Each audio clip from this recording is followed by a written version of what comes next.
Hello friends, welcome back to GK Prince Academy. तो आज के इस वीडियो में हम डिस्कस करेंगे वीपीओ मेंस के लिए जो है प्रैक्टिस सेट 9 और इसमें 100 एमसीक्यू होगा जिसको हम जो है देखने वाले हैं। तो चलिए इस वीडियो को स्टार्ट करते हैं। और इसके पहले का अगर वीडियो आप लोगों ने नहीं देखा है तो चैनल पेज पर जाइए, उसका प्लेलिस्ट बना दिया है तो वहाँ से भी देख सकते हैं एक साथ। ठीक है, ये नवा प्रैक्टिस सेट होगा, इसमें टोटल 15 प्रैक्टिस सेट है। तो एक एक करके हम देख रहे हैं, इसको देखते जाएंगे। चलिए इसको स्टार्ट करते हैं। पहला क्वेश्चन इसके हम लेते हैं। पहला क्वेश्चन है, निम्नलिखित में से किसकी स्थापना प्रत्यक्ष चुनाव के आधार पर की जाती है। ठीक है, इनमें से ब्लॉक समिति, ग्राम पंचायत, जिला परिषद या फिर एवासी दोनों की। इनमें से बताना है कि प्रत्यक्ष चुनाव यानी कि डायरेक्ट चुनाव जनता के द्वारा किया जाता है, तब फिर उसकी स्थापना होती है, वो कौन सी संस्था है। तो इनमें से इसका आंसर क्या हो जाएगा, तो इसका आंसर हो जाएगा बी पार्ट। ठीक है, ग्राम पंचायत के चुनाव जो होता है वो प्रत्यक्ष चुनाव होता है। जैसे ग्राम पंचायत में जो प्रधान होते हैं, ठीक है, तो उनका प्रत्यक्ष चुनाव किया जाता है और उनका चुनाव प्रत्यक्ष होने के बाद ये इनकी स्थापना किया जाता है। तो आंसर हो जाएगा बी ऑप्शन।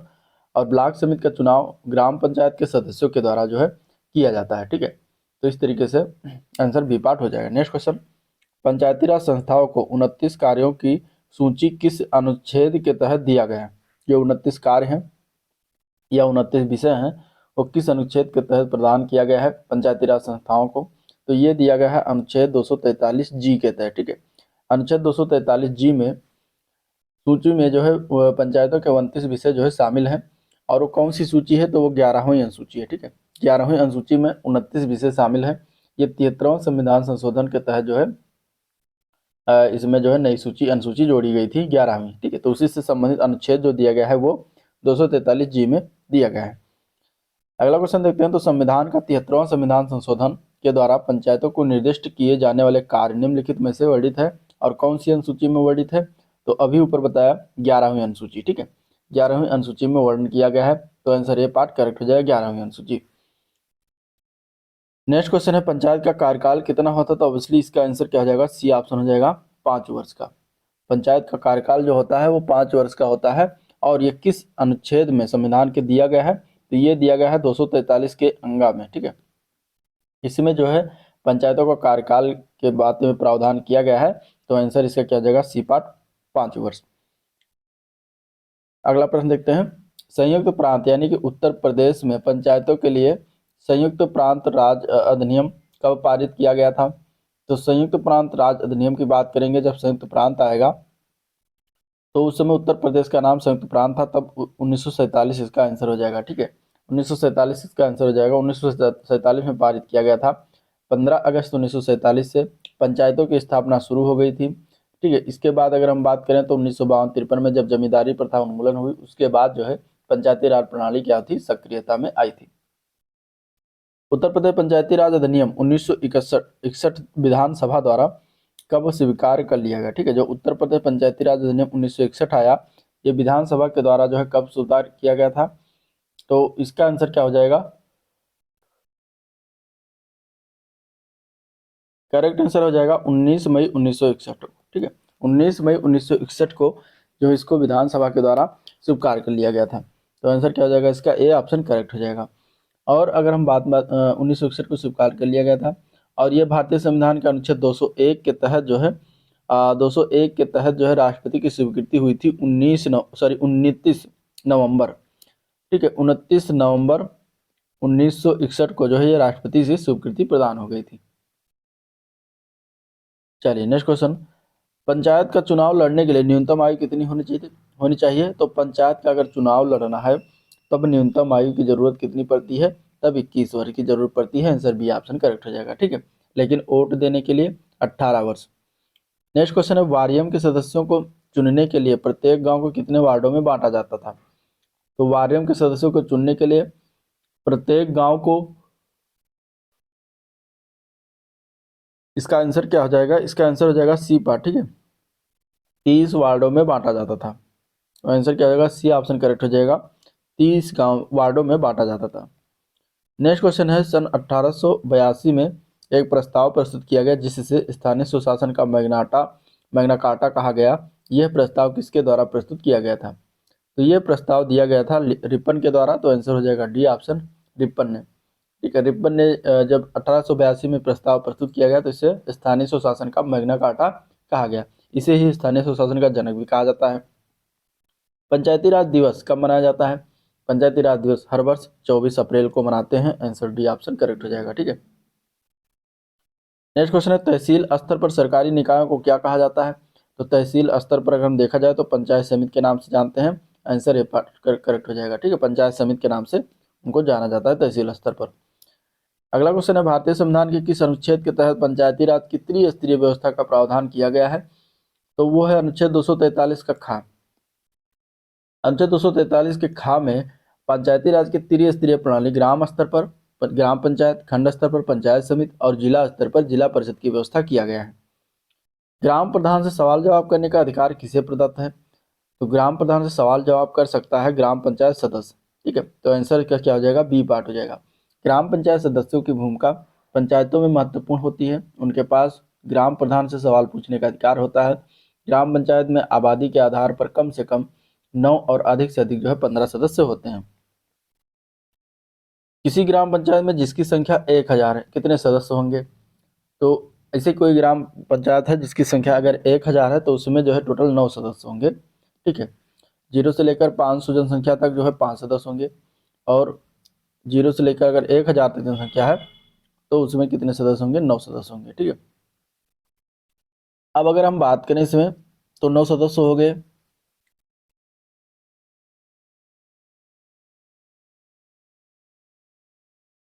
हाँ, आंसर इसका हो जाएगा सी ऑप्शन, 9 सदस्य। 1000 से अधिक और 2000 से अगर कम है तो 11 सदस्य होंगे। ठीक है, और 2000 से अधिक किंतु 3000 से कम है तो 13 सदस्य होंगे। लेकिन अगर 3000 से अधिक होंगे तो 15 सदस्य होंगे। ठीक है, जनसंख्या अगर 3000 से अधिक होगी तो 15 सदस्य होंगे। इस तरीके से चुना जाता है सदस्यों को।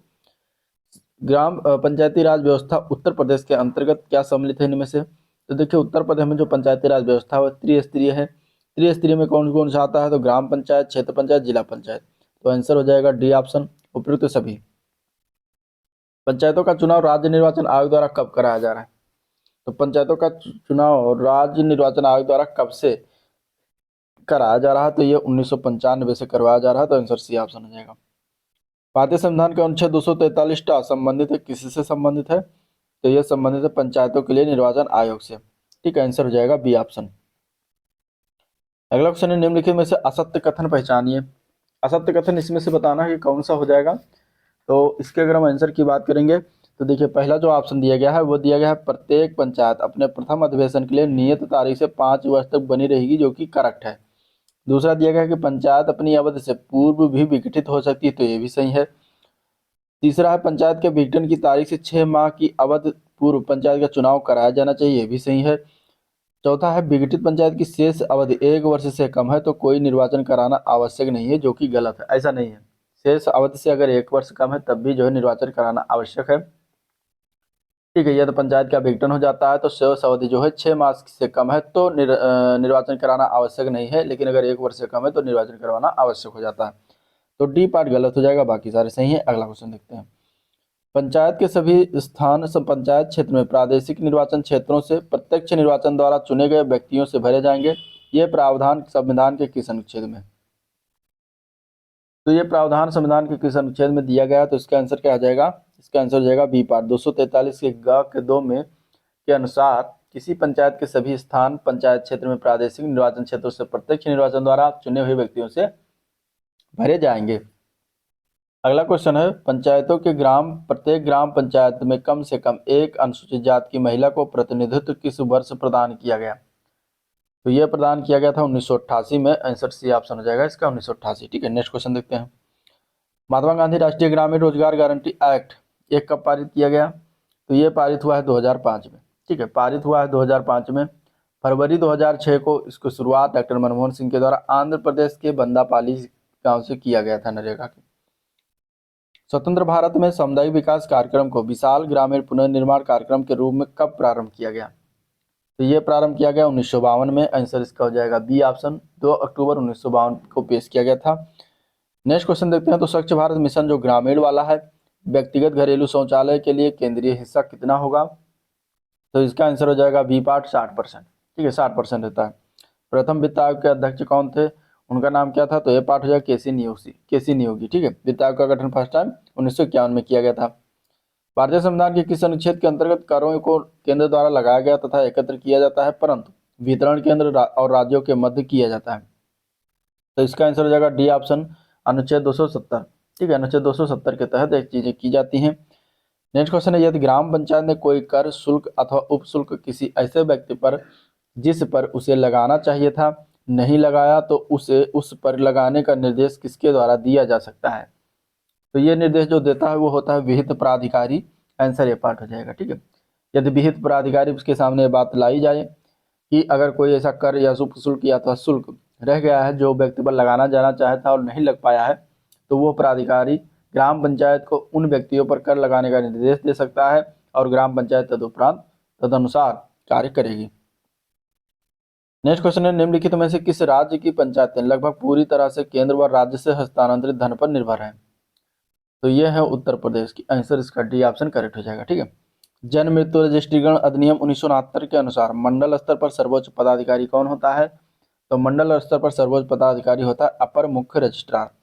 आंसर हो जाएगा ए ऑप्शन, अपर मुख्य रजिस्ट्रार। ठीक है, इसके ऊपर आते हैं मुख्य रजिस्ट्रार। नेक्स्ट क्वेश्चन है, जन्म और मृत्यु के रजिस्ट्रार के प्रविष्ट में लिपिकीय अथवा औपचारिक गलतियों संबंधी जांच की जाएगी, किसके द्वारा जांच किया जाता है, तो ये जांच किया जाता है रजिस्ट्रार के द्वारा। आंसर हो जाएगा इसका बी ऑप्शन करेक्ट। अगला क्वेश्चन है, जन्म रिपोर्ट यानी फॉर्म संख्या 1 भरते समय बच्चे का नाम नहीं रखे जाने पर क्या होगा, तो इसमें अगर हम देखेंगे तो उसको क्या कह दिए, कोई भी नाम लिख देना चाहिए, गलत है। लड़का शिशु या लड़की शिशु रखना चाहिए, ये भी गलत है। पंक्ति को खाली छोड़ देना चाहिए, ये सही है। फॉर्म नहीं भरना चाहिए, तो बिल्कुल गलत है। तो आंसर हो जाएगा सी ऑप्शन। ठीक है, अगर जन्म रिपोर्ट यानी फॉर्म संख्या 1 जो भरा जाता है, अगर भरते समय यदि बच्चे का नाम नहीं रखा जा चुका है तो बच्चे को पूरा नाम भरें, तो अगर बच्चे का नाम रखा जा चुका है तो बच्चे का पूरा नाम भरें। यदि कोई कुल नाम हो तो वो भी नाम में से शामिल करें। यदि बच्चे का नामकरण नहीं हुआ तो मत को खाली छोड़ दें। ठीक है, तो इस तरीके से आंसर इसका सी ऑप्शन करेक्ट हो जाएगा। अगला क्वेश्चन, देश में जन्म मृत्यु संबंधी रजिस्ट्रीकरण कब से अनिवार्य हो गया है, तो ये अनिवार्य हुआ है 1969 से। आंसर ये पार्ट हो जाएगा। ठीक है, ग्रामीण सॉफ्ट परियोजना ये कब प्रारंभ हुआ था, तो इसका आंसर हो जाएगा सी ऑप्शन, वर्ष 2000 में। ठीक है, ग्रामीण सॉफ्ट परियोजना का शुरुआत 2000 में हुआ था। इसका उद्देश्य क्या रहा था, तो जिला ग्रामीण विकास एजेंसी को सूचना और संचार प्रौद्योगिकी की सहायता से गरीबी राहत कार्यक्रमों की कार्य क्षमता का अवलोकन करने में जो है सहायता करना। ज्ञान दूत परियोजना कब से प्रारंभ किया गया, तो ये प्रारंभ किया गया था, ये भी वर्ष 2000 में। आंसर ए पार्ट हो जाएगा। ठीक है, इस योजना की शुरुआत जो है मध्य प्रदेश जिले से किया गया था, मध्य प्रदेश मतलब से किया गया था। नेक्स्ट क्वेश्चन, उमंग एप्लीकेशन किस पहल का एक हिस्सा है, उमंग एप्लीकेशन जो है ये डिजिटल इंडिया का पहल का हिस्सा है। आंसर इसका डी ऑप्शन करेक्ट हो जाएगा। ठीक है, आंसर क्या हो जाएगा, डी ऑप्शन करेक्ट हो जाएगा। प्रधानमंत्री रोजगार सृजन कार्यक्रम कब से प्रारंभ किया गया, तो ये प्रारंभ किया गया अगस्त 2008 से। आंसर सी ऑप्शन हो जाएगा, अगस्त 2008 से।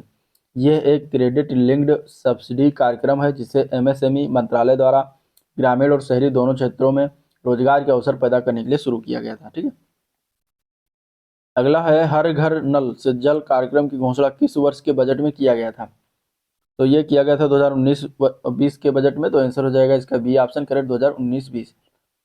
ठीक है, 19-20 इसका करेक्ट आंसर हो जाएगा। 20 सूत्रीय कार्यक्रम की शुरुआत कब हुई, तो इसकी शुरुआत कब किया गया था, तो इसकी शुरुआत किया गया था 1975-76 में। आंसर क्या हो जाएगा, ए पार्ट करेक्ट हो जाएगा। ठीक है, कृषि ग्रामीण सामाजिक सुरक्षा योजना की शुरुआत कब की गई, तो इसकी शुरुआत कब किया गया, इसका आंसर क्या हो जाएगा, तो इसका आंसर क्या हो जाएगा, इसका आंसर हो जाएगा ए पार्ट, जुलाई 2001 में शुरुआत किया गया था। ठीक है, जुलाई 2001 में कृषि श्रमिक सामाजिक सुरक्षा योजना की शुरुआत किया गया। यह योजना किसके लिए है, तो यह जीवन बीमा सुरक्षा, आवधिक एकमुश्त उत्तरजीविता लाभ और कृषि श्रमिकों को पेंशन प्रदान करता है। सीएससी संचालकों को एक आयुष्मान कार्ड बनाने पर सरकार कितने रुपए देती थी, तो सीएससी संचालकों को, सीएससी माने कॉमन सर्विस सेंटर संचालकों को एक आयुष्मान कार्ड बनाने पर 30 रुपये प्रदान करती थी। आंसर इसका क्या हो जाएगा, इसका आंसर ए पार्ट हो जाए 30 रुपये। सीएससी पंजीकरण के कितने प्रकार हैं, तो सीएससी पंजीकरण के कितने प्रकार होते हैं, तो 3 प्रकार होते हैं। आंसर बी पार्ट हो जाएगा। कौन कौन सा होता है, तो एक होता है सीएससी बीएलई, एक होता है स्वयं सहायता समूह और तीसरा होता है ग्रामीण विकास विभाग। अगला क्वेश्चन है, ग्राम पंचायत के सचिवालय में पंचायत सहायक की भूमिका क्या रहती है? तो पंचायत सहायक की अगर हम बात करेंगे तो दिन प्रतिदिन कार्य क्या करता है? संचालन करवाता है। आंसर इसका बी ऑप्शन करेक्ट हो जाएगा। ठीक है, नेक्स्ट क्वेश्चन देखते हैं। तो ग्राम पंचायतों में अगर कोई व्यक्ति किसी योजना के संबंध में जानकारी चाहता है तो उसकी मदद किसके द्वारा किया जाता है? तो उसकी मदद किया जाता है पंचायत सहायक के द्वारा। ठीक है, अगर कोई ग्राम पंचायतों में अगर कोई व्यक्ति है जो किसी योजना के संबंध में अगर उसको जानकारी चाहिए, इन्फॉर्मेशन चाहिए, तो पंचायत सहायक की सहायता से जो है जानकारी पा सकता है। पंचायत सहायक के कार्य क्या क्या होते हैं? तो पंचायत सहायक के कार्य का बहुत सारे होते हैं, इनमें से सभी हो जाएगा। ठीक है, योजनाओं का क्रियान्वयन कराता है, योजनाओं की देखरेख करता है, ग्राम पंचायत की योजनाओं के निर्माण में मदद भी करता है। तो आंसर इसका डी ऑप्शन हो जाएगा, उपरोक्त सभी। राष्ट्रीय ग्राम स्वरोजगार अभियान की शुरुआत कब हुई? राष्ट्रीय ग्राम स्वरोजगार अभियान स्वराज अभियान राष्ट्रीय ग्राम स्वराज अभियान की शुरुआत की अगर हम बात करेंगे तो ये वर्ष 2018 में शुरुआत किया गया था। आंसर सी ऑप्शन हो जाएगा। ठीक है, राष्ट्रीय ग्राम स्वराज अभियान की शुरुआत 2018 में किया गया। एक केंद्र प्रायोजित योजना है, सबका साथ सबका गांव सबका विकास को प्राप्त करने की दिशा में एक प्रयास। अगला क्वेश्चन है, लक्षित सार्वजनिक वितरण के तहत पंचायत में अनाज आवंटन के लाभार्थी सूची में सम्मिलित करने के लिए कौन सा दस्तावेज इसमें से आवश्यक होता है? तो आय प्रमाण पत्र की आवश्यकता होती है, आयु प्रमाण पत्र की भी आवश्यकता, आधार कार्ड की भी आवश्यकता होती है। तो आंसर हो जाएगा डी पार्ट, उपरोक्त सभी। ठीक है, नेक्स्ट क्वेश्चन, किसी सदस्य की मांग पर अगर 7 दिनों के अंदर ग्राम सभा नहीं बुलाई जाती तो किसके पास शिकायत कर सकता है? तो वो शिकायत जो है जिला परिषद के पास कर सकता है। आंसर ए पार्ट हो जाएगा, जिला परिषद। ठीक है, और इसकी शिकायत अगर हम बात करें तो बीडीसी या जिला परिषद या पंचायत अध्यक्ष के पास कर सकता है। नेक्स्ट क्वेश्चन है, मेरी पंचायत मेरा अधिकार जन सेवा मेरे द्वारा ये अभियान कब शुरू किया गया था? ठीक है, तो ये अभियान की अगर हम बात करेंगे तो 1 जुलाई 2021 को शुरुआत किया गया था। आंसर ए पार्ट हो जाएगा। ठीक है, नेक्स्ट क्वेश्चन है, प्रधानमंत्री ग्राम सड़क योजना किस प्रधानमंत्री द्वारा जो है प्रारंभ किया गया था? तो ये प्रारंभ किया गया था अटल बिहारी वाजपेयी के द्वारा। आंसर सी ऑप्शन हो जाएगा। कब आया था? तो ये 2000 में आया था, 25 दिसंबर 2000 को शुरुआत किया गया था। उत्तर प्रदेश सरकार में जल शक्ति मंत्री कौन है अभी? तो जल शक्ति मंत्री की बात करेंगे तो स्वतंत्र देव सिंह है। आंसर डी ऑप्शन हो जाएगा। ठीक है, जल शक्ति मंत्री। अगर हम बात करें तो जल जीवन मिशन एक है जो 2019 में स्टार्ट किया गया था, प्रारंभ किया गया था। इसका लक्ष्य क्या था? पूरे देश में 2024 तक जो है क्या पूर्ण करना है लक्ष्य को, जिसके लक्ष्य को, और इसके लिए जो है अलग से मंत्रालय गठित किया गया था और उसके मंत्री कौन बनाए गए थे? जल शक्ति मंत्री स्वतंत्र देव सिंह। राष्ट्रीय ग्राम स्वराज अभियान के तहत किन राष्ट्रीय महत्व के विषयों को प्राथमिकता दी जाएगी इनमें से? तो वो हो जाएगा, गांव को गरीबी मुक्त और उन्नत आजीविका, स्वच्छ और हरा भरा गांव, गांव में आत्मनिर्भर बुनियादी ढांचा, सामाजिक रूप से सुरक्षित गांव। अब इसमें से बताना है कि कौन सा ऑप्शन सही है। ठीक है, अब राष्ट्रीय ग्राम स्वराज अभियान के तहत अगर हम देखें तो इनमें से जो प्राथमिकता दी जाती है, इनमें से सभी प्राथमिकताएं दी जाएंगी। तो आंसर हो जाएगा डी ऑप्शन, उपयुक्त सभी। ठीक है, राष्ट्रीय ग्राम स्वराज अभियान जरूर पढ़िएगा। इसमें राष्ट्रीय महत्व के विषयों की बात करेंगे तो गांव में गरीबी मुक्त और उन्नत आजीविका महत्व दिया जाएगा। इसके साथ ही साथ स्वस्थ गांव होना चाहिए, बच्चों में के अनुकूल गांव, जल पर्याप्त गांव, स्वच्छ एवं हरा भरा गांव, गांव में आत्मनिर्भर बुनियादी ढांचा, सामाजिक रूप से सुरक्षित गांव, सारी चीजें होनी चाहिए। नेक्स्ट क्वेश्चन है, मुख्यमंत्री हस्तशिल्प पेंशन योजना, ये शुरुआत कब किया गया? तो इसकी शुरुआत हुई है दिसंबर 2017 से। आंसर ए पार्ट हो जाएगा। ठीक है, मुख्यमंत्री हस्तशिल्प पेंशन योजना के अंतर्गत 55 वर्ष से अधिक आयु की महिला एवं 60 वर्ष की अधिक आयु के पुरुष को 500 रुपये मासिक जो है प्रदान करती है राज्य सरकार। अगला क्वेश्चन है, जल जीवन मिशन एक केंद्रीकृत कार्यक्रम के रूप में लागू किया जा रहा है जिसमें फैसले लेने का अधिकार किसे दिया गया है? तो इसमें अगर हम देखेंगे तो ग्राम पंचायत को दिया गया है। आंसर डी ऑप्शन हो जाएगा, ग्राम पंचायत। ठीक है, जल जीवन मिशन की अगर हम बात करें तो विकेंद्रीकृत कार्यक्रम के रूप में लागू किया जा रहा है जिसमें फैसले लेने का अधिकार जो शासन के सबसे निचले स्तर ग्राम पंचायत को दिया गया है।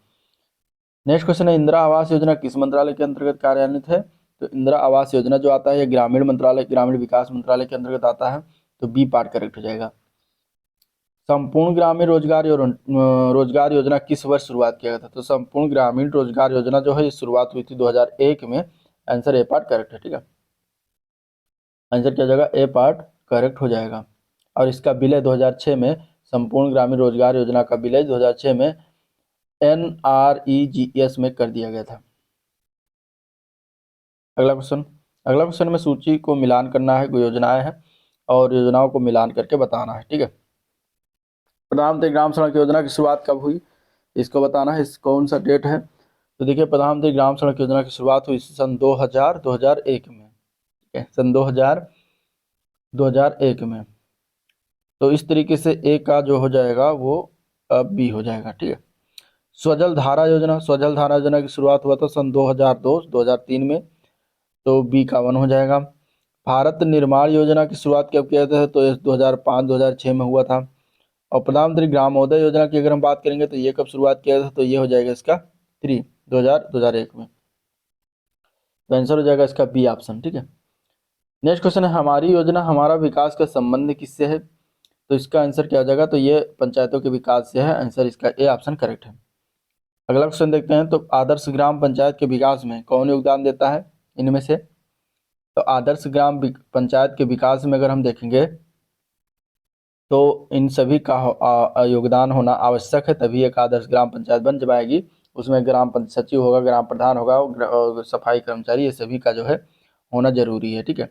एक आदर्श ग्राम पंचायत की विशेषताएं क्या होती हैं, तो देखिए आदर्श ग्राम पंचायत की अगर विशेषताओं में देखेंगे तो स्वच्छ पेयजल होना चाहिए, प्राथमिक चिकित्सा की सुविधा होना चाहिए, शिक्षा व्यवस्था होना चाहिए, परिवहन अच्छा होना चाहिए, संचार की आदि की सुविधाएं उपलब्ध होनी चाहिए। तो इस तरीके से आंसर हो जाएगा डी ऑप्शन उपयुक्त सभी, ठीक है। यहाँ पे स्वच्छ पेयजल होना चाहिए, प्राथमिक चिकित्सा की सुविधा, टेलीफोन, डाकघर, इंटरनेट आदि संचार की सुविधा आदि सभी होनी चाहिए, तो डी पार्ट करेक्ट हो जाएगा। अगला क्वेश्चन है, क्लाइमेट स्मार्ट पंचायत किस पर आधारित है, तो क्लाइमेट स्मार्ट पंचायत जो है ये जलवायु समन और जलवायु अनुकूलन ये दोनों पर आधारित है, तो आंसर हो जाएगा इसका सी ऑप्शन करेक्ट, ठीक है। ग्राम पंचायत भूमि प्रबंधक समिति का सचिव कौन होता है, तो वो होता है लेखपाल। आंसर सी ऑप्शन करेक्ट हो जाएगा। ग्राम पंचायत भूमि प्रबंधक समिति का सचिव लेखपाल होता है। नेक्स्ट क्वेश्चन है, जन्म एवं मृत्यु की घटना के रजिस्ट्रीकरण के तुरंत बाद जन्म एवं मृत्यु प्रमाण पत्र किसके द्वारा निर्गत किया जाता है, तो ये निर्गत करता है रजिस्ट्रार। आंसर इसका सी ऑप्शन करेक्ट हो जाएगा। ग्राम पंचायतों की प्रतिमाह बैठकें आयोजित कराने का दायित्व किसका होता है, तो ये होता है ग्राम पंचायत अधिकारी का। आंसर ए पार्ट करेक्ट है, ठीक है।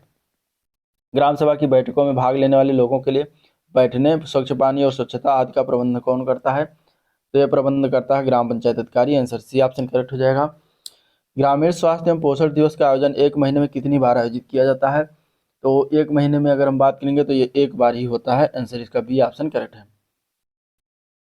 ग्राम पंचायत अधिकारी का मुख्य कार्य क्या होता है, तो ग्राम पंचायत अधिकारी का मुख्य कार्य होता है इनमें से सरकार की योजनाओं का सफलतापूर्वक क्रियान्वयन कराना, ग्राम पंचायत की मतदाता सूची तैयार करना, जो कि गलत है, ये नहीं होता, तो इसका आंसर ए पार्ट ही हो जाएगा करेक्ट, ठीक है।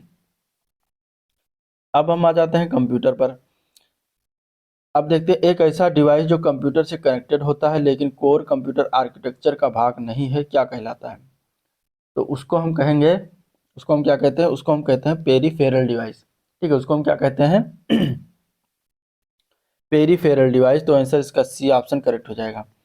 नेक्स्ट क्वेश्चन है, नेटवर्क पर अन्य कंप्यूटरों को संसाधन प्रदान करता है तो उसे निम्न में से किस नाम से जाना जाता है। वह कंप्यूटर जो किसी नेटवर्क पर अन्य कंप्यूटरों को संसाधन प्रदान करता है उसे निम्न में से किस नाम से जानते हैं, तो उसको हम जानते हैं सर्वर के नाम से। आंसर बी ऑप्शन करेक्ट हो जाएगा। अगला क्वेश्चन है, क्लाउड प्रबंधन सॉफ्टवेयर को समर्थन की आवश्यकता है और किसके समर्थन की आवश्यकता है, तो इसके अगर हम आंसर की बात करेंगे तो physical machine and virtual machine की आवश्यकता होती है, तो answer D C option correct है। निम्नलिखित में से कौन सा प्रोग्रामिंग भाषा प्रोलॉग का निःशुल्क कार्यान्वयन है, तो प्रोलॉग का निःशुल्क कार्यान्वयन भाषा है वो है सी प्रोलॉग, ठीक है, SWI प्रोलॉग। ये जो है क्या होता है, मुक्त कार्यान्वयन होता है जो आमतौर पर शिक्षण और सिमेंटिक वेब अनुप्रयोगों के लिए उपयोग करते हैं। अगला क्वेश्चन है, SATA का संक्षिप्त नाम क्या है, तो SATA का पूरा नाम अगर हम देखेंगे तो सीरियल एडवांस टेक्नोलॉजी अटैचमेंट इसका फुल फॉर्म होता है। आंसर इसका क्या हो जाएगा, आंसर इसका हो जाएगा ए पार्ट, ठीक है जी। और इसको अन्य की बात करें तो इसे सीरियल ATA भी कहते हैं, इसको सीरियल, इसके आगे एस जो लगा है उसको सीरियल इस तरीके से लिखकर भी लिखा जाता है, तो ये भी याद रखिएगा। कंप्यूटर सहायित सर्जिकल प्रक्रियाओं को और क्या कहा जाता है, तो कंप्यूटर सहायित सर्जिकल प्रक्रियाएं जो होती हैं उन्हें रोबोटिक सर्जिकल सिस्टम कहते हैं, तो आंसर बी ऑप्शन करेक्ट हो जाएगा। CAS का फुल फॉर्म क्या है, तो CAS का फुल फॉर्म होता है कंडीशनल एक्सेस सिस्टम, ठीक है, इसका फुल फॉर्म क्या हो जाएगा, कंडीशनल एक्सेस सिस्टम। FTP का फुल फॉर्म क्या होता है, तो FTP का फुल फॉर्म क्या होता है, तो FTP का फुल फॉर्म होता है file transfer protocol, D option correct है। ठीक है, MS वर्ड 2007 में टेबल के बॉर्डर, रोज तथा कॉलम्स को ड्रा करके टेबल बनाने के लिए निम्नलिखित में से किस फीचर्स का उपयोग करते हैं? तो इसमें अगर हम देखेंगे तो इसका आंसर हो जाएगा बी पार्ट, ड्रॉ टेबल का प्रयोग किया जाता है, तो आंसर बी पार्ट करेक्ट हो जाएगा। निम्नलिखित में से कौन सा जोड़ा सही ढंग से सुमेलित नहीं है? Alt+E का प्रयोग वर्तमान प्रोग्राम में विकल्प संपादन करने के लिए करते हैं, तो ये तो सही है। Alt+Shift+D का प्रयोग वर्तमान तिथि डालने के लिए किया जाता है, डेट डालने के लिए, तो ये भी सही है। Alt+K का प्रयोग, सॉरी Ctrl+K का प्रयोग चयनित पाठ करने, यानी कट सेलेक्टेड टेस्ट को कट करने के लिए Ctrl+K का प्रयोग करते हैं, जो कि अगर हम बात करें तो ये क्या है, सुमेलित नहीं है। ठीक है, गलत है। Ctrl+K का उपयोग हम add, edit, modify web page में हाइपर लिंक को संशोधित करने के लिए किया जाता है, ना कि कट करने के लिए। Ctrl+A सभी पाठ का चयन करने के लिए, तो ये सही है। नेक्स्ट क्वेश्चन है, MS ऑफिस में कौन सा अवयव स्पष्टतया नोटपैड जैसा होता है? तो इनमें से अगर देखा जाएगा तो वो होता है MS वर्ड। MS वर्ड जो होता है वो नोटपैड के जैसे ही होता है। नेक्स्ट क्वेश्चन देखते हैं, एक एक्सेल स्प्रेडशीट मदद करता है। एक एक्सेल स्प्रेडशीट जो होता है ये अगर हम बात करें तो डेटा सॉर्ट करने में, डेटा आसानी से व्यवस्थित करने में, संख्यात्मक डेटा की गणना करना, इन तीनों में प्रयोग होता है, तो आंसर हो जाएगा डी पार्ट, उपयुक्त सभी। अगला क्वेश्चन है, निम्नलिखित में से कौन ऑनलाइन पेमेंट गेटवे का उदाहरण नहीं है? इनमें से कौन सा आंसर इसका हो जाएगा? तो आंसर इसका हो जाएगा बी पार्ट। इनसाइट जो होता है वो ऑनलाइन पेमेंट गेटवे का उदाहरण नहीं होता, बाकी पेपल, CC एवेन्यू और साइट्रस, ये सभी क्या होता है, ऑनलाइन गेटवे, पेमेंट गेटवे के उदाहरण होते हैं। अगला प्रश्न, निम्नलिखित में से किसी में जो भी फाइल अथवा फोल्डर एक्सेस किया जाता है उसे मार्क करते हुए पूरे फाइल सिस्टम से गुजरना पड़ता है, तो ये हो जाएगा आंसर बी पार्ट, कचरा एकत्रीकरण यानी गार्बेज कलेक्शन करने में। तो आंसर इसका गार्बेज कलेक्शन कहलाती है, जहां पर फाइल फोल्डर जिसे एक्सेस करते हैं उसे मार्क करते हुए पूरे फाइल सिस्टम से गुजरने की प्रक्रिया क्या कहलाती है? Garbage collection. ठीक है, तो आंसर बी ऑप्शन करेक्ट हो जाएगा। अगला क्वेश्चन की बात करते हैं, तो निम्नलिखित में से कौन सा मोबाइल ऑपरेटिंग सिस्टम नोकिया द्वारा जो है विकसित किया गया था? तो आंसर इसका सी ऑप्शन हो जाएगा, बाडा और एंड्रॉयड। बाडा ऑपरेटिंग सिस्टम जो है ये सैमसंग के द्वारा विकसित किया गया था, ना कि नोकिया के द्वारा, जबकि एंड्रॉयड सिस्टम जो है वो गूगल के द्वारा विकसित किया गया था, तो इसलिए आंसर हो जाएगा सी पार्ट, ना तो एक ना तो दो। नेक्स्ट क्वेश्चन है, संयुक्त प्रांत का नाम उत्तर प्रदेश में बदलने के बाद इसके प्रथम राज्यपाल कौन थे? तो जब संयुक्त प्रांत का नाम बदला गया, उत्तर प्रदेश किया गया, तब उनके जो है उत्तर प्रदेश के संयुक्त राज्यपाल जो बने थे, प्रथम राज्यपाल, उनका नाम था श्री होरमा साजी फिरोज शाह मोदी। ठीक है, तो आंसर ए पार्ट करेक्ट हो जाएगा। 1949 से लेकर 1952 तक ये रहे थे। ठीक है, उत्तर पश्चिम प्रांत नाम कब रहा था? तो 1836 से रहा था। इसके बाद 1877 से उत्तर पश्चिम आगरा प्रांत हो गया उत्तर प्रदेश का नाम। फिर इसके बाद 1902 से संयुक्त प्रांत आगरा एवं अवध हो गया।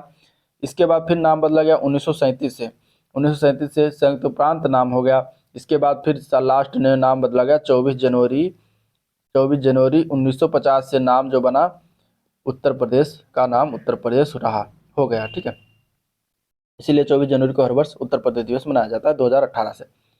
2011 की जनगणना के अनुसार उत्तर प्रदेश में साक्षरता दर में 2001 में 2011 तक की वृद्धि हुई थी। कितनी वृद्धि हुई थी साक्षरता दर में? तो टोटल वृद्धि होती है 11.34%। आंसर इसका ये पार्ट हो जाएगा। अगला क्वेश्चन है, अब आ गया उत्तर प्रदेश क्वेश्चन। ठीक है, जो कि 20 क्वेश्चन होगा। जनगणना 2011 के अनुमानों के अनुसार भारत में निम्नलिखित में से कौन सा सर्वाधिक जनसंख्या वाला राज्य है? तो सर्वाधिक जनसंख्या उत्तर प्रदेश में है, आंसर डी पार्ट हो जाएगा। नेक्स्ट क्वेश्चन है, ज्ञानदीप शिक्षा योजना उत्तर प्रदेश में प्रारंभ किया गया था, कब से प्रारंभ किया गया था? तो ज्ञानदीप शिक्षा योजना की शुरुआत किया गया था सितंबर 2002 से, आंसर सी ऑप्शन करेक्ट हो जाएगा। इनमें से कौन सा उत्तर प्रदेश में एक जिला नहीं है? तो अमेठी, बस्ती, देहरादून, मेरठ। देहरादून जो है उत्तराखंड में पड़ता है, इसलिए आंसर सी हो जाएगा। ठीक है, उत्तर प्रदेश पंडित दीनदयाल उपाध्याय पशु चिकित्सा विज्ञान विश्वविद्यालय एवं गौ अनुसंधान संस्थान, ये कहाँ पर स्थित है? तो ये स्थित है मथुरा में। ठीक है, आंसर इसका क्या हो जाएगा? डी ऑप्शन करेक्ट है। भारत के निम्नलिखित में से किन राज्यों में थारू जनजाति निवास कर रही है? इनमें से तो थारू जनजाति निवास करती है उत्तराखंड और उत्तर प्रदेश में, तो आंसर डी ऑप्शन करेक्ट है। भारतीय साहित्य में आरंभिक 20वीं शताब्दी के मुख्य हिंदुस्तानी लेखक धनपत राय को किस नाम से जाना जाता है? तो धनपत राय मुंशी प्रेमचंद का नाम है, तो आंसर सी ऑप्शन करेक्ट है। ठीक है, संगीत शिक्षा हेतु उत्तर प्रदेश में जो प्रथम संगीत महाविद्यालय स्थापित हुआ वो कौन था? तो वो था भातखंड हिंदुस्तानी संगीत महाविद्यालय, आंसर बी ऑप्शन करेक्ट हो जाएगा। अगला क्वेश्चन है, निम्नलिखित में से किसे शेरे बलिया के नाम से जाना जाता था? तो शेरे बलिया का नाम चित्तू पांडे का था, तो आंसर हो जाएगा इसका सी ऑप्शन करेक्ट। ठीक, चित्तू पांडे को शेरे बलिया कहा जाता था। निम्नलिखित में से किस वर्ष वर्तमान उत्तर प्रदेश का पर्याय संपूर्ण क्षेत्र बंगाल प्रेसिडेंसी से अलग करके आगरा प्रेसिडेंसी के अधीन कर दिया गया था? तो कौन सा वर्ष था? तो वो था 1833। उत्तर प्रदेश के पूर्वांचल एक्सप्रेस मार्ग निम्नलिखित में से किस नगर से नहीं गुजरेगा? तो फैजाबाद अयोध्या से गुजर रहा है, आजमगढ़ से भी गुजर रहा है, मऊ से भी, लेकिन मऊ बस्ती से नहीं गुजरेगा, तो बी पार्ट करेक्ट हो जाएगा। ठीक है। राष्ट्रीय चैम्बर ऑफ उद्योग एंड वाणिज्य, राष्ट्रीय चैम्बर ऑफ उद्योग एंड वाणिज्य उत्तर प्रदेश कहाँ पर स्थित है? तो ये स्थित है आगरा में, आंसर सी ऑप्शन हो जाएगा। उत्तर प्रदेश में सॉफ्टवेयर और बिजनेस प्रोसेस आउटसोर्सिंग उद्योग का सबसे बड़ा केंद्र कहाँ पर अवस्थित है? तो ये स्थित है नोएडा में, आंसर सी ऑप्शन इसका भी हो जाएगा। रोजगार की दृष्टि से उत्तर प्रदेश का सबसे बड़ा उद्योग कौन सा है? तो हथकरघा उद्योग जो है वो उत्तर प्रदेश में कृषि के बाद रोजगार उपलब्ध कराने वाला दूसरा सबसे बड़ा उद्योग हो जाएगा, तो आंसर इसका बी पार्ट क्षेत्र हो जाएगा, आंसर इसका बी पार्ट करेक्ट हो जाएगा। अगला क्वेश्चन, उत्तर प्रदेश के किस शहर में नॉलेज पार्क की स्थापना की जा रही है? तो नॉलेज पार्क की स्थापना किया जा रहा है उत्तर प्रदेश ग्रेटर नोएडा शहर में, आंसर डी ऑप्शन हो जाएगा। ठीक है, ग्रेटर नोएडा में नॉलेज पार्क की स्थापना किया जा रहा है। संडीला हरदोई में जो पड़ता है वहाँ पे साइंस पार्क की स्थापना किया जा रहा है। इलाहाबाद में इको नॉलेज पार्क की स्थापना किया जा रहा है। कन्नौज में परफ्यूम पार्क की स्थापना किया जा रहा है। अमेठी में डिस्कवरी पार्क आदि की स्थापना किया जा रहा है। तो इस तरीके से याद रखिएगा। प्रथम दीनदयाल हस्तकला संकुल व्यापार सुविधा केंद्र कहाँ पर अवस्थित है? तो यह वाराणसी में स्थित है, आंसर हो जाएगा इसका D option correct, Varanasi. Uttar Pradesh, दक्षिणी उत्तर प्रदेश का औरैया जिला प्रमुख रूप से किसका उत्पादक है? तो जो दक्षिणी उत्तर प्रदेश का औरैया जिला है वो शुद्ध देसी घी के लिए प्रसिद्ध है, तो आंसर हो जाएगा सी ऑप्शन, शुद्ध देसी घी के लिए। कानपुर मंडल के अंतर्गत आता है ये। गुड़ का प्रमुख उत्पादक जिला अयोध्या, मुजफ्फरनगर, और हींग का प्रमुख उत्पादक जिला हाथरस आता है। ठीक है। उत्तर प्रदेश में मुख्य प्रकार की फसलें कौन सी हैं? उत्तर प्रदेश में प्रमुख फसलों की बात करेंगे तो रबी की फसलें, खरीफ की फसलें, जायद की फसलें मुख्य फसल होती हैं मुख्य प्रकार की, तो आंसर हो जाएगा ए ऑप्शन। ठीक है। भारत में उत्तर प्रदेश जिस पैदावार का सबसे बड़ा उत्पादक है वो कौन सा है इसमें से? तो वो है खाद्यान्न उत्पादक का, आंसर इसका ए ऑप्शन करेक्ट हो जाएगा। ठीक है, आंसर इसका क्या हो जाएगा? ए ऑप्शन करेक्ट हो जाएगा। तो ये था ओवरऑल वीडियो जिसको हम लोगों ने देखा, डिस्कस किया। अगर वीडियो पसंद आया तो लाइक करिए, चैनल को सब्सक्राइब करिए, साथ ही साथ अपने दोस्तों में शेयर करना मत भूलिएगा। और आज का वीडियो में परिंडी करते हैं, मिलते हैं नेक्स्ट वीडियो में, तब तक के लिए थैंक यू।